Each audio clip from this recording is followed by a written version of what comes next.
We are back. Okay. Those of you... I remember the first time I saw the Beatles in this country. It was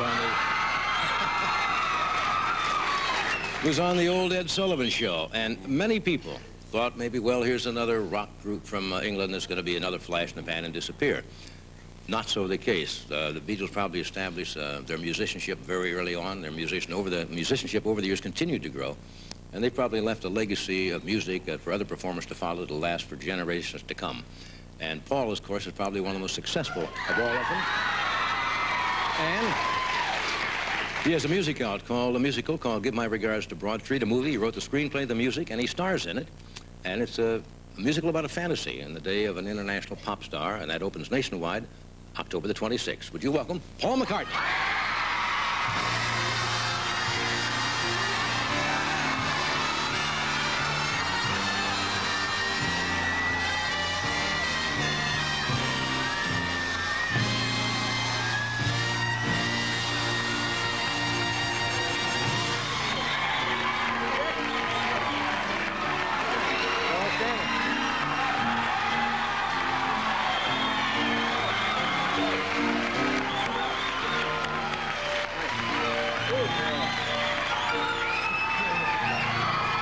Here's the ball.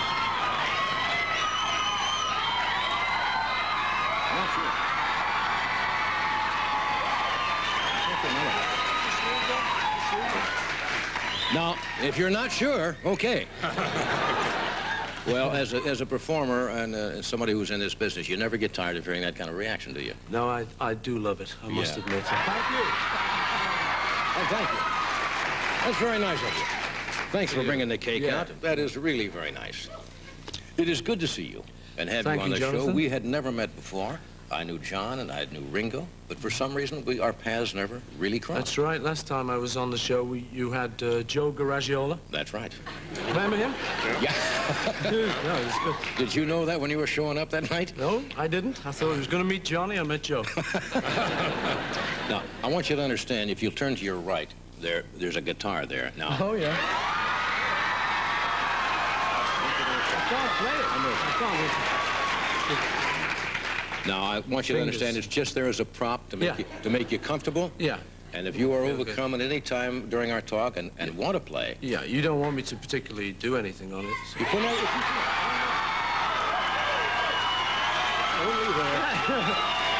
Yeah, thanks, man.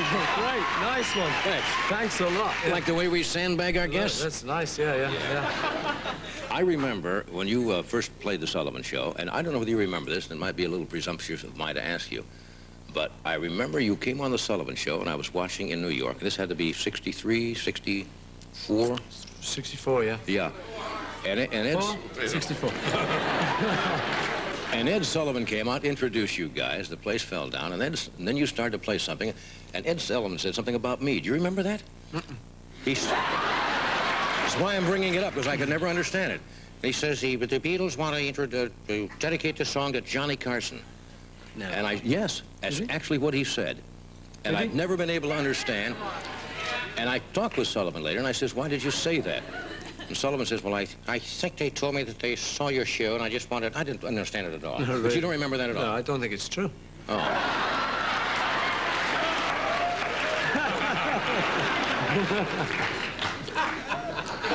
Let's, before we talk about the picture, I know you've been making the rounds over here in the States because you got the picture out and you're very proud of it, and we got a little clip we'll show you.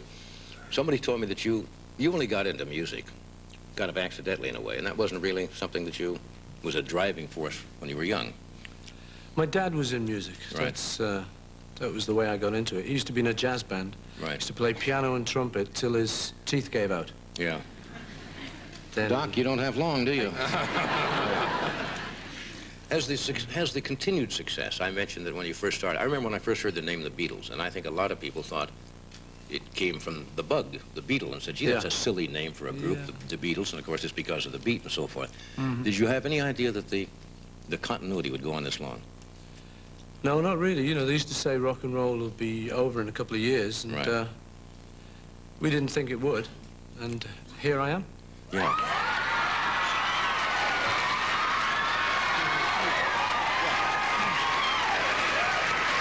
Okay, we're going to have to cut away.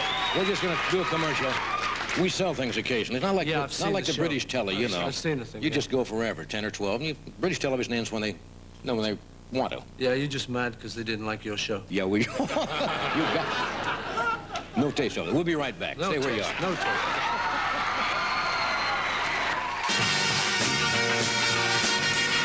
We are back with Paul McCartney. They brought the good stuff out. Good stuff. Yeah. They brought all the charts tonight just for you. I was asking Paul during the break, you've been doing interview shows over here. Do you get a little bonkers after a while with the same questions and the answers almost just flow out? And... Yeah, you've got to try and be sort of fresh, you know. You've heard the questions a few million times, but... What haven't you been asked yet? We can start a whole new attack. I don't know, I've been asked that one. You haven't done it? What question haven't you been asked? What question haven't you been asked? Yeah. Well, I guess we got to go another... Really? We were looking up in the audience, and I said, you know, it's amazing that a lot of the overreaction you hear are from youngsters who weren't even born when you first were hit over here. That's the amazing testament to the music that is carried on like that. It goes incredible, on. Isn't it? Yeah, it must be the children of the fans, I guess. Yeah. Is it? I was also asking... There's another theory up in smoke. Nothing's working right. No. I was asking you, you haven't been playing many concerts now. You're out talking about the movie, of course, but do you miss all of those frantic years? Not really. Really? Yeah, not too much. I mean, you know, when you've had them and enjoyed them, it's nice to have had them, but then it's nice to leave them, you know, to side. And go on. Mind you, this is pretty frantic. Yeah, that's true. But not like the craziness. No. No, it's nice, you know. I mean, I'm father of 4 now, so it's kind of nice to just learn to settle down a little bit. Ordinary type of... Get ordinary type of guy. What do you call an ordinary day for Paul McCartney and family? Got a farm, I know that. For me? Yeah. I don't know, really. Get up. Good start. Go for a jog. Good. Another good start. Come home after the jog. See, now there was my problem.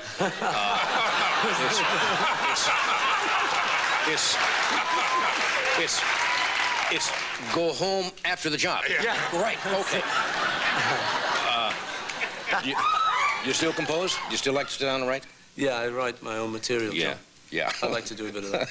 Okay, let's talk about the movie. Yeah. It's a fantasy in the day in the life of an international pop star, right?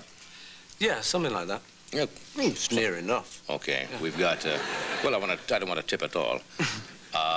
We got a film clip we're going to show. Does it need a little particular introduction? I think the thing you've got is where I arrive at a recording studio and meet a young gentleman called Ringo. Names? They know him. Yeah, they know him. Sorry, yeah. It's been on. You see Ringo much anymore, by the way? Yeah. Keep in touch? We made a film with him. Yeah. So a lot of it. During the filming.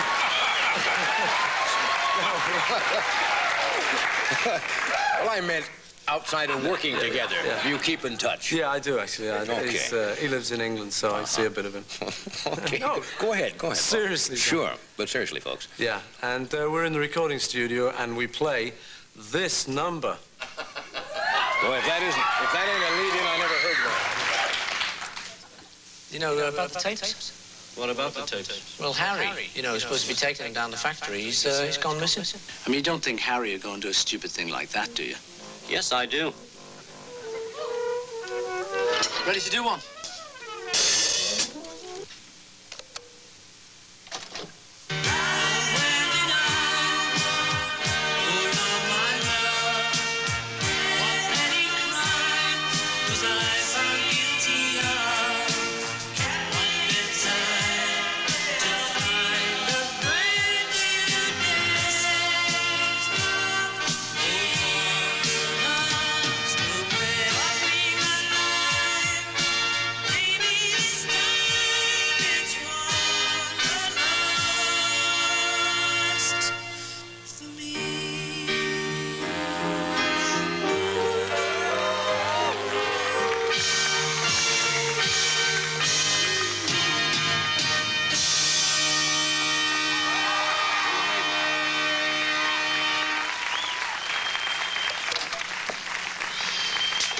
It's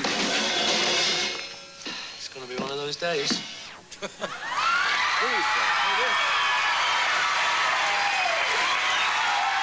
Thank you very much. Give my regards to Broad Street.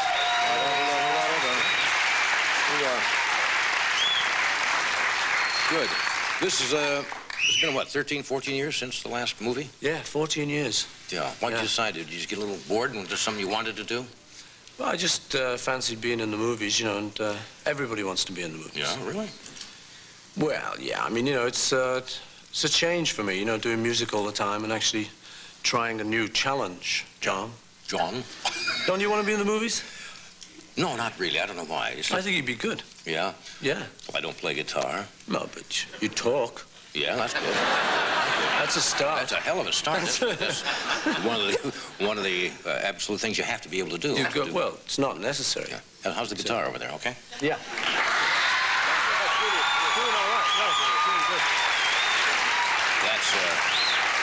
That's really a sneaky thing to do. I imagine you said other people have done this too. I didn't know that.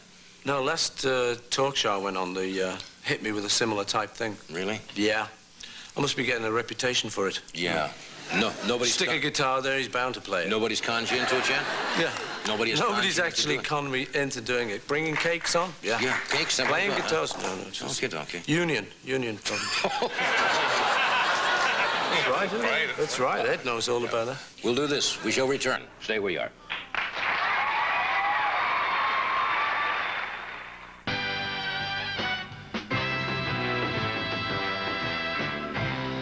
Thank you, Doc. I'm sure you all know. My next guest is a very talented comic actress. She's just begun her 4th year as one of the stars of NBC's Saturday Night Live. Would you welcome Mary Gross, please?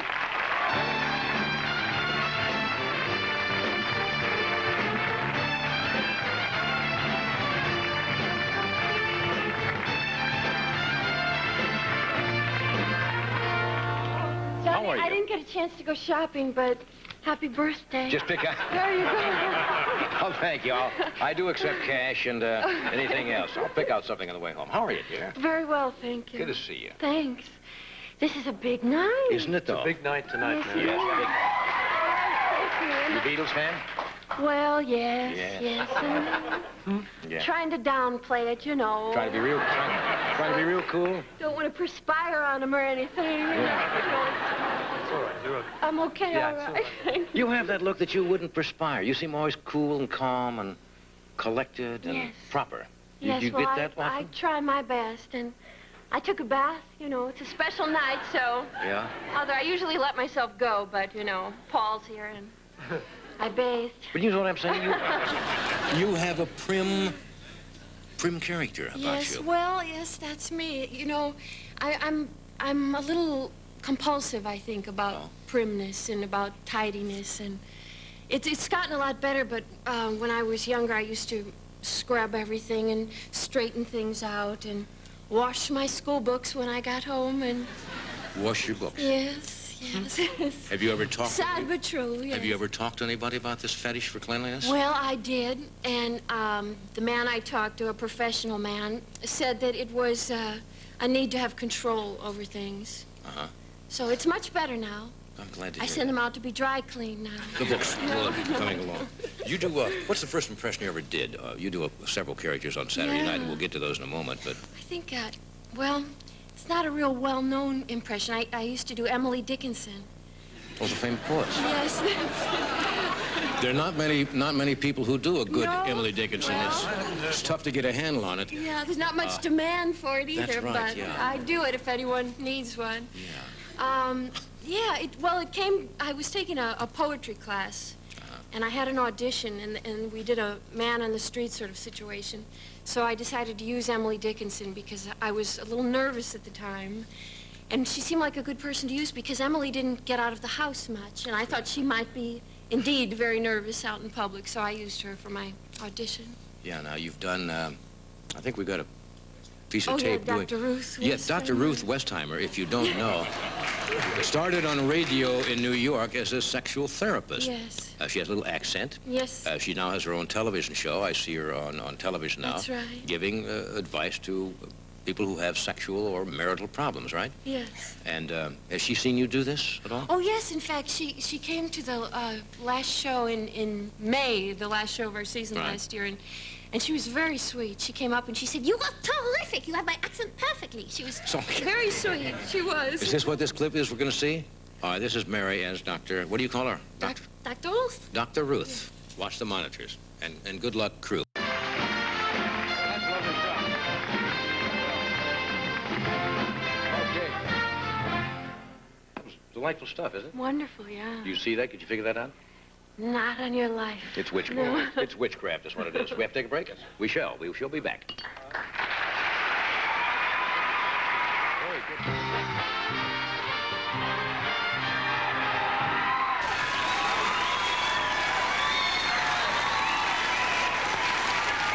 Well, it has been a grand time.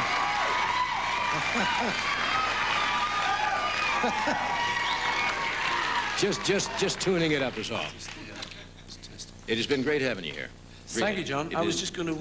Gonna play a little? If you run out of... Just out of time. We're out of time. Maybe just a couple of notes. Yesterday. Oh, man. Wasn't that the one you wanted me to do, John?